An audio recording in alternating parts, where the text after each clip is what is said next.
Hello, everybody. This is Agent Eerie, and I'm here to talk about AEW Dynamite Grand Slam.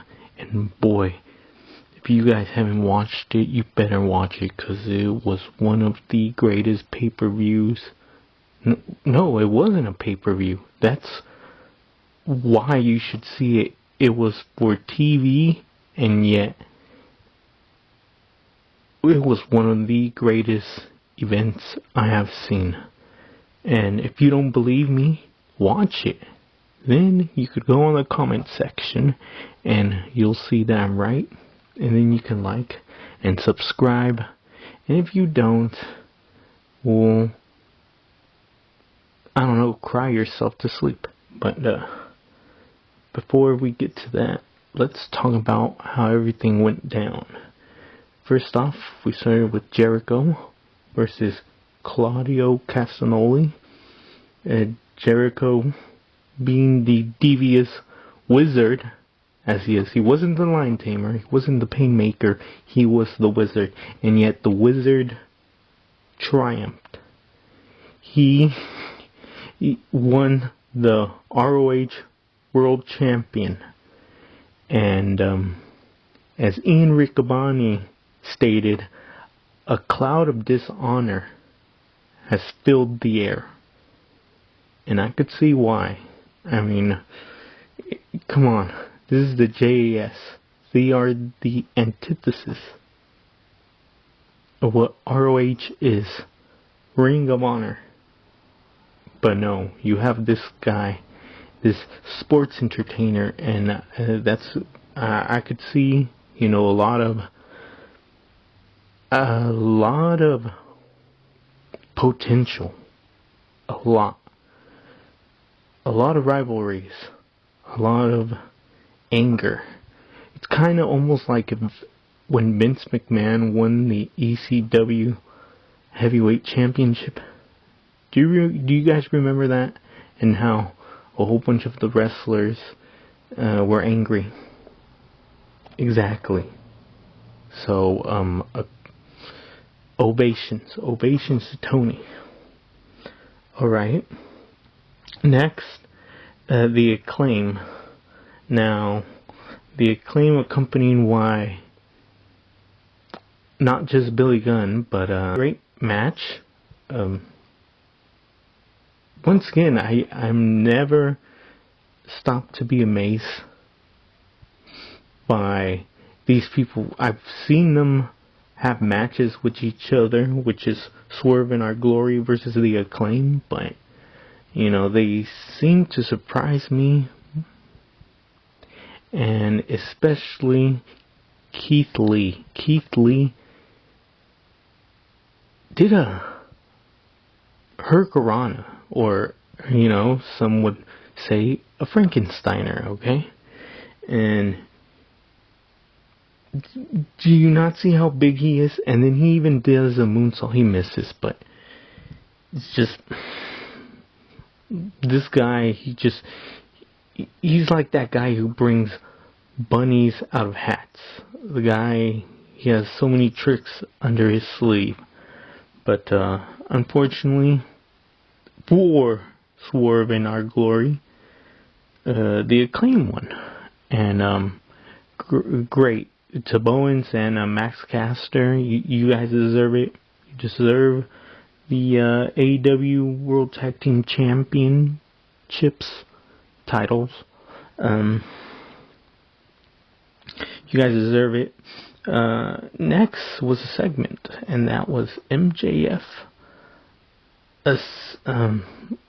He interrupts Tony Schiavone, who is interviewing Wheeler Yuta. Now, MJF, this is Flushing, Queens, New York, basically MJF territory. They all greeted him like if he was a god, and he then goes on to tell them that that he's the demon, and they're all his worshippers. Okay, so obviously he's trying to make a lot of people believe he is truly evil. And believe me, if you see that segment, oh, you want to see heat, you want to see nuclear heat, you're going to watch that. And let me tell you what goes down, okay? Basically, MJF interrupts Yuta, tells him, hey, look at all these fans. They're all going to follow me. It doesn't matter. Then Yuta goes, hey, I saw you get engaged. I hope that girl doesn't leave you like you left us. And oh, that left a bad taste in MJF's mouth. He went on and stated, you could go on and get some mentoring from the BCC. And you could probably go to Danielson. Danielson can mentor you on how to have head injuries and be injury prone. You could go to Moxley, but he's not going to teach you that much. And Regal, well, he can teach you to be a substance abuser, basically. That's what he says. And if you know anything about Regal, he had dealt with substance abuse back in the day. And Yuta, of course, didn't like that. So he proceeds to just punch MJF. MJF replies with a headbutt. He then gets Schiavone, throws him to the ground, tells him, don't do that, or something to that effect. Yuta tackles MJF, starts striking him. Then Morrissey comes to the rescue, because remember, he's on retainer. Okay. The security guards intervene. It's chaos. I think Schiavone, he manages to crawl away, but he ends up getting a little shaken up, and it's kind of like if they were seeing what WWE did, and I mentioned it in another video, but basically your heels, even when they're liked, to a point that they can't get heat anymore, they gotta really be low down people, and they gotta attack defenseless people like Tony Schiavone. With WWE, they did it with Jim Ross. Taker and I think Austin would assault Jim Ross to get heat from the crowds, because it didn't matter what they did. They were cheered. Didn't matter what they did. Just cheered on, and they had to go down to those lengths to finally get heat. Alright then, Pac fights Orange Cassidy. Like always, Orange Cassidy fooling around. You could obviously see why. Pac stated he wasn't a big fan of Orange Cassidy, and Cassidy knew that, and he played those mind games. He just was really sticking it to Pac. Pac was not a fan, and it eventually got to a point where Pac had to cheat, and he got his the ring hammer, the thing they hit the bell with, and he hits Cassidy. Ref wasn't looking, throws him into the ring, pins him. 1, 2, 3, successfully defends the All-Atlantic, the AEW All-Atlantic Championship. And, yeah. And next was Tony Storm, Serena Deeb, Athena, and Dr. Britt Baker, DMD. 4-way match. This match started with Athena. Really, somehow Britt Baker got to the outside, and Deep was out to the outside, and Storm and Athena were wrestling. Athena was showing how quick, how versatile she is in the ring. The match, it has a good pace.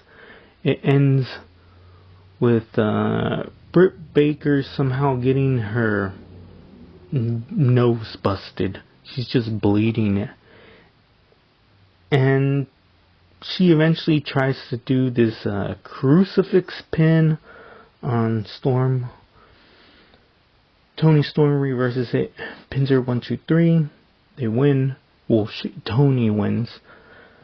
Obviously, Britt Baker was not a fan of that. Proceeds to jump her. All the heels in there basically attack the two baby faces, Toni Storm and Athena. It gets to a point where, Britt Baker, she puts on that glove. We all know what she's going to do. And all of a sudden, guess who comes? Guess who's all elite? Saraya. Who's Saraya? Well, it's Paige. Paige from WWE. She jumped to AEW. Believe it or not. I don't know. I remember hearing some news that she was going somewhere else. And I didn't think it was going to be AEW. I thought maybe she was going, I don't know, some other indie show. But hey, she can't help herself. She wants to be where all the indie folk play, I guess. And that's AEW. And last, Danielson versus Moxley.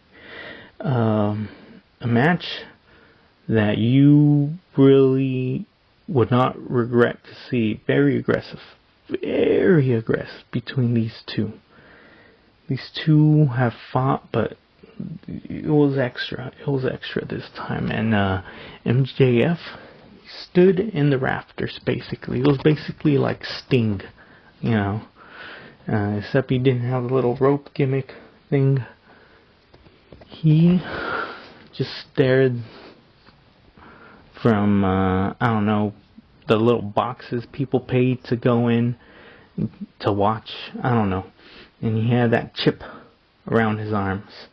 So obviously, being cheeky, just staying there, just taunting, basically, Moxley and Danielson.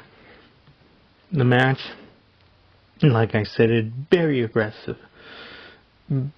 Lots of false finishes. Normally that bugs me.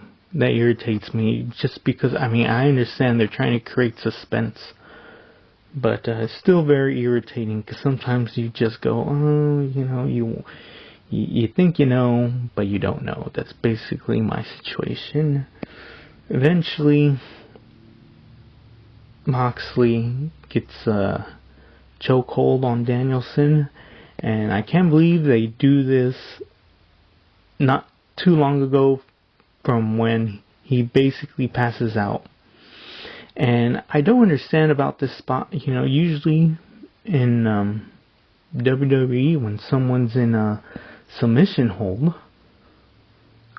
the ref gets their arm and basically lets it fall to the mat, and if it falls, it's 1, 2, and then 3, and then there they win. No, not in AEW. I guess they don't do that. So the guy just picks up his arm, once hits the mat, the ref basically calls it. He calls the match. Moxley wins. Moxley regains the AEW World Championship.